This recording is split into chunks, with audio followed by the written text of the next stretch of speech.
In the past 6 months, we've seen a 34% increase on the time spent in YouTube. Not only that, we've seen big authority leaders such as Alex Hormozi, Iman Gadzhi, William Brown double down on YouTube, and there's a few key reasons for that. They all sell a product, and YouTube is also the second largest online search engine, meaning that people come there to solve their problems. They search with a specific search intent.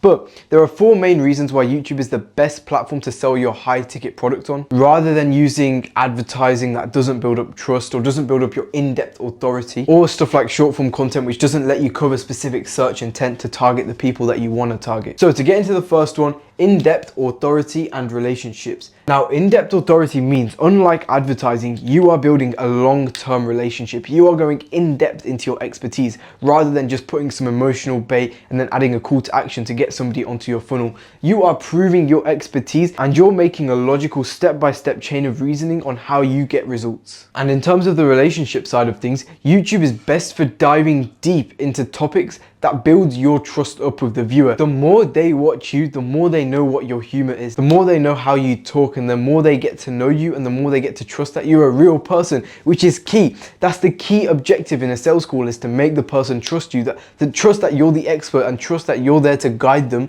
to the best option. And this is automatically done with YouTube, just posting in-depth authority videos. Now, moving on to number 2, another reason YouTube is elite is because it handles the objections before the sales call.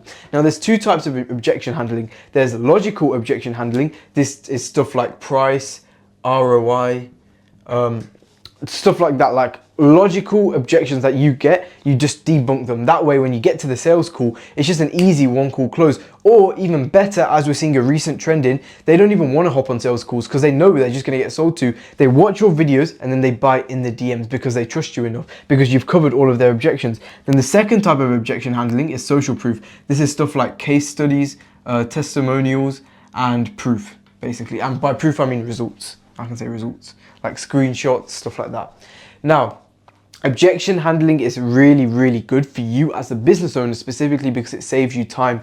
While you're giving these in-depth authority, just drop in like, oh yeah, why the ROI is good for the viewer, or why the price is justified, or why the timing is now, why in 6 months it might not be relevant, or why in 6 months the algorithm might have changed, or why in 6 months it's going to be closed off, stuff like that. And it saves you time. When it comes to the sales call, if you can just drop in social proof while you're just recording, by the time it gets to sales calls, they're not going to ask to see, oh, can I see past examples where it's worked? They're not going to ask to see that. They're not even going to want to hop on a sales call because there's nothing for you to discuss. You've already gone over in-depth authority. You've built that relationship. They trust you. They know your expertise. I could put /expertise here, actually. They know what you can do. They know how you can help them. Now, moving on to number 3, why YouTube is the best for high ticket products is because of search intent. Now, when you want to solve a specific problem, you go onto YouTube and you search up how to da da da da da. That's why the titles are also called how to da da da da da da. Now, this means, unlike short form content where you're just putting out content and hoping that your audience sees it and also other people like your audience sees it, this targets specifically people who already have that pain point. On sales calls, you're asking specific questions to aggregate that pain point.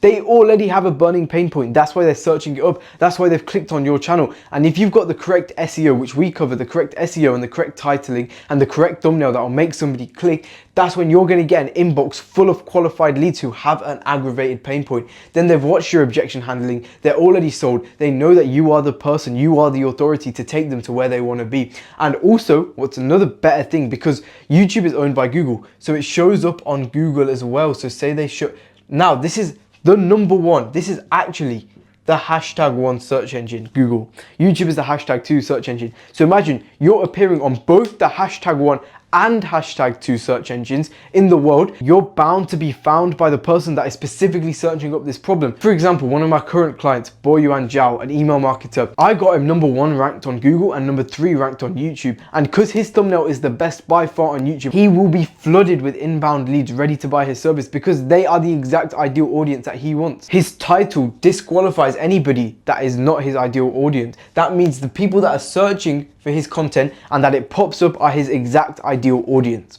Now, moving on to number 4, it's high ROI. That's because you can repurpose your YouTube content. For example, if you think about a podcast, it's like an hour and a half to 2 hours taken out of your time, taken out of your day. But the point of the podcast is, number 1, it builds this long, in-depth authority and expertise and that relationship. But number 2, because just how many clips and how much content can come out of a podcast. You can make clips out. First off, yeah, you can make clips. Yeah, everyone thinks about this. But you can also make separate tweets. You can make separate LinkedIn posts. You can make separate stories. You can make separate carousels.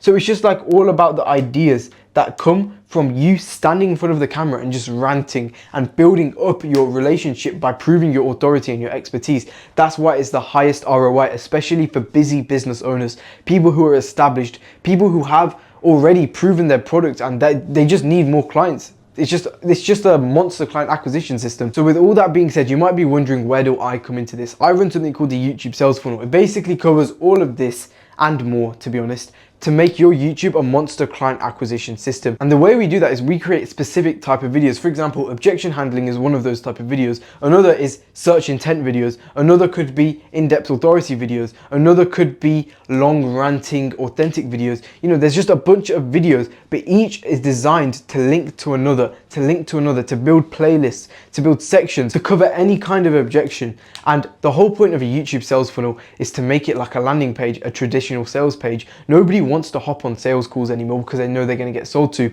but people do binge watch YouTube, and if they can get sold to without even realizing they're getting sold to, which is the beauty of the sales funnel, that's when they're going to buy from you.